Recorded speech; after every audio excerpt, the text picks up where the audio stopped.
If it weren't for the fact he couldn't stand the sight of blood, another of Italy's major attractions may well have ended up sewing stitches of a different kind. But with an empire estimated by Forbes magazine to be worth $2 billion a year, Giorgio Armani clearly made a wise decision to ditch medicine in favour of becoming a department store window dresser in 1961. Not that he became an overnight sensation. Born in Piacenza, Italy in 1934, Armani worked for 9 years in well-known fashion house Nino Cerruti before finally setting up shop with partner Sergio Gagliotti. Hello magazine wrote that the menswear business was originally funded with the meagre proceeds raised by selling their Volkswagen in 1974. Tired of seeing men dressing in the same uniform way, a trend he describes as the Mao syndrome, Armani quickly established a new standard of understated elegance and easy-fit garments, fashioning haute couture's very first unlined jacket. He translated this relaxed style into an androgynous label for women in 1975.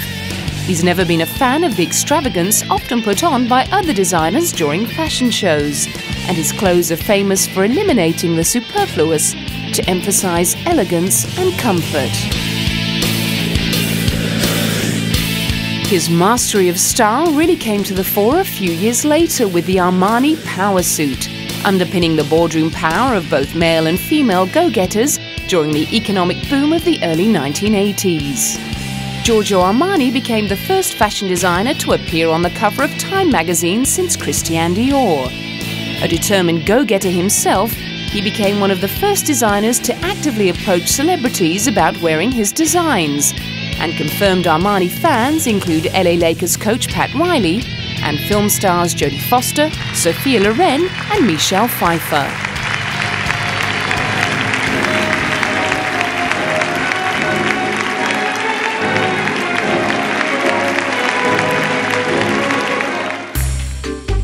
At a recent Armani retrospective at the Royal Academy of Arts in London, more than 500 of his garments were on display, many of which started life on the red carpet at the Oscars or in one of the many films and stage productions Armani has designed the costumes for. His impressive list of film credits include gangster classic The Untouchables, along with Cadillac Man, Stealing Beauty, Ransom and The Comfort of Strangers. He set a trend with Eddie Murphy's famous suit in 48 hours, although he takes a dim view of the current passion for fads. Now everything is a trend, everything is mixed. Not even creators have a personality. Trend kills creativity, it kills personal research. If one has the gift to be creative, then one has the right and the duty to be creative and show it. It's what I've always been trying to do.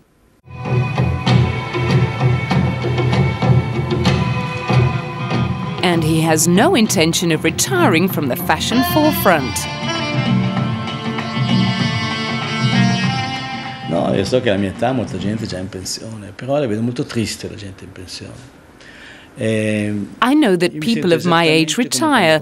I see retired people as very sad. I feel exactly as I did when I started.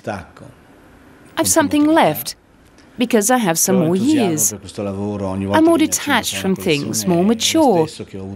My enthusiasm is the same every time as it was for my first collection. Now it's even worse, because then I could afford to make mistakes. If I go wrong today, everyone will be on me. Some are there waiting for it. It looks like they may be waiting for quite a while longer.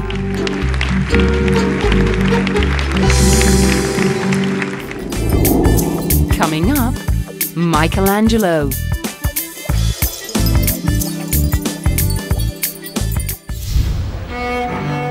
From the finest haute couture of one Italian master to the priceless artwork of another. A record-breaking Michelangelo exhibition is giving a rare insight into the drawings the artist didn't want anyone to see. Michelangelo Drawings Closer to the Master is the first Michelangelo exhibit at the British Museum in 30 years and has attracted almost 11,000 advance bookings. The display features 90 drawings by the Italian Renaissance sculptor, painter, poet and architect from collections in the British Museum, the Ashmolean Museum in Oxford and the Taylor Museum in Holland. It includes a collection of thumbnail sketches and red chalk studies which reveal the genesis of the painting of the Sistine Chapel roof in the Vatican Palace. Also on display are black and white chalk studies for the Last Judgment on the altar wall of the Sistine Chapel, architectural drawings for the Basilica of St. Peter's, and the drawings of the Crucifixion, which changed in style as Michelangelo reached the end of his own life. Well, Michelangelo had a very, very long career. We know that he was working as an apprentice at the age of 12, and he was working until right at the end of his life when he was 88. And he did he was a painter, he was a sculptor, he was an architect, and as you say, he was a poet. And you see all those, the thing that links all of those except for poetry is drawing. Before he began to paint, to sculpt, to think about designing a building, he would do that on paper. Drawing was central to everything he did. Born in Tuscany in 1475, Michelangelo was the best documented artist of the 16th century. Despite his low opinion of painting, he created two of the most influential fresco paintings in Western art, on the ceiling and altar wall of the Sistine Chapel in Rome. Chapman pointed out Michelangelo himself would not have wanted people to see the technical work that went into his final masterpieces. I think he wants you to go and look at his finished work and not realise the labour that went into it. But I think looking at his drawings, you come away with a hugely enhanced appreciation of Michelangelo's genius. So I think in that respect he was wrong.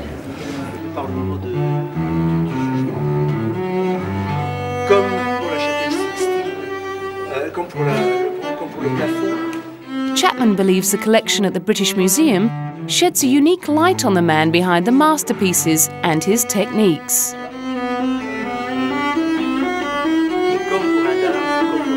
Between 1500 and 1504, Michelangelo sculpted David, which was to become the most recognisable statue in history, as well as an international symbol of strength and youthful human beauty. I think you do gain an understanding about Michelangelo by looking at his drawings. You get an idea that how amazingly hard-working he is, how driven he is. He's not somebody who's going to accept the mediocre. He's always going to keep on working and refining and working out ideas on paper until he's reached a satisfactory conclusion.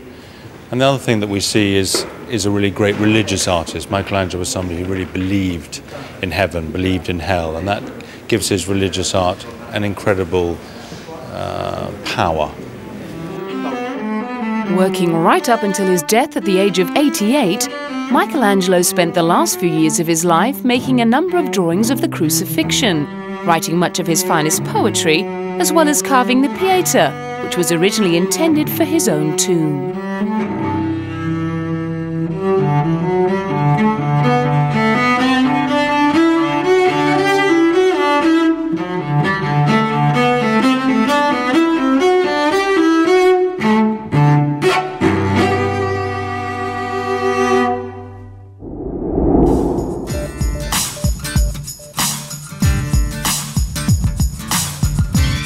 Having acquired a taste for Italian craftsmanship, you might want to drive away in one of these. 35 historic Ferraris dating from 1951 to 1989 went on auction at the exclusive Swiss resort of Gstaad.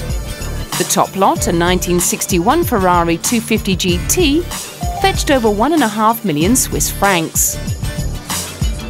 Yellow, blue, white, silver, black and of course red. There was one for every taste at Bonham's annual Ferrari sale in the exclusive Swiss resort.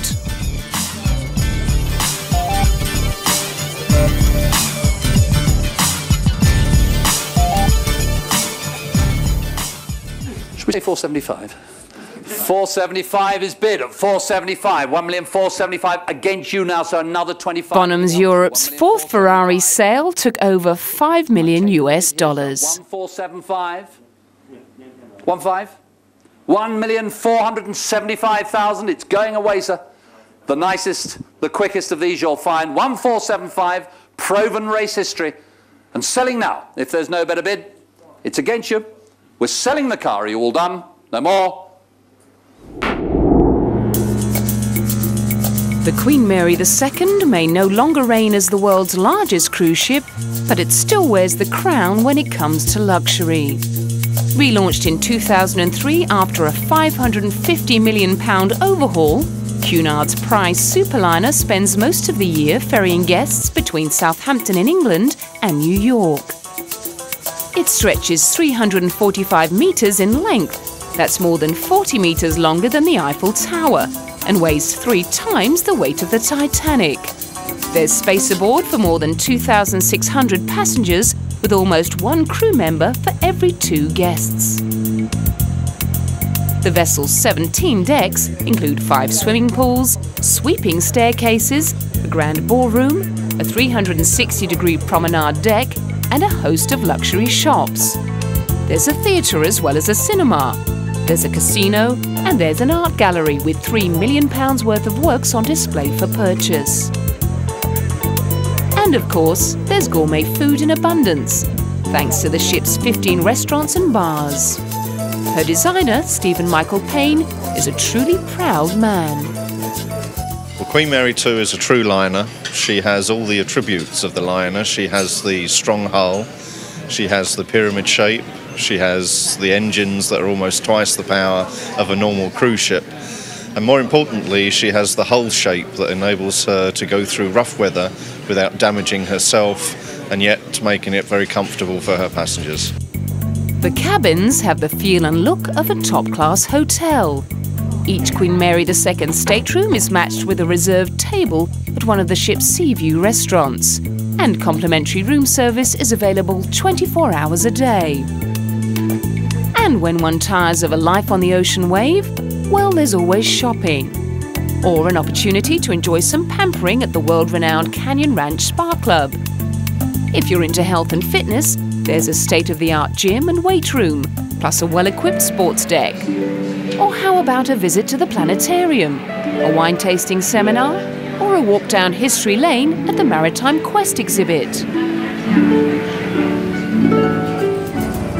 When the stars come out in the night sky, the Queen Mary II plays host to some very elegant soirees. Dancers sweep across the Queen's Room, hors d'oeuvres are served in Sir Samuel's wine bar, there's jazz in the Commodore Club, musical shows in the Royal Court Theatre, or you can spin over to the casino with its tuxedoed croupiers, then head down to the G32 disco. Or just retire to the chart room and the crooning tunes of a cabaret singer.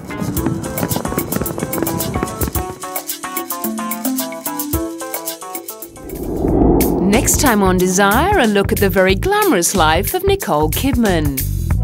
We go backstage with Italian icon Valentino. We sneak a peek inside the world's most expensive car.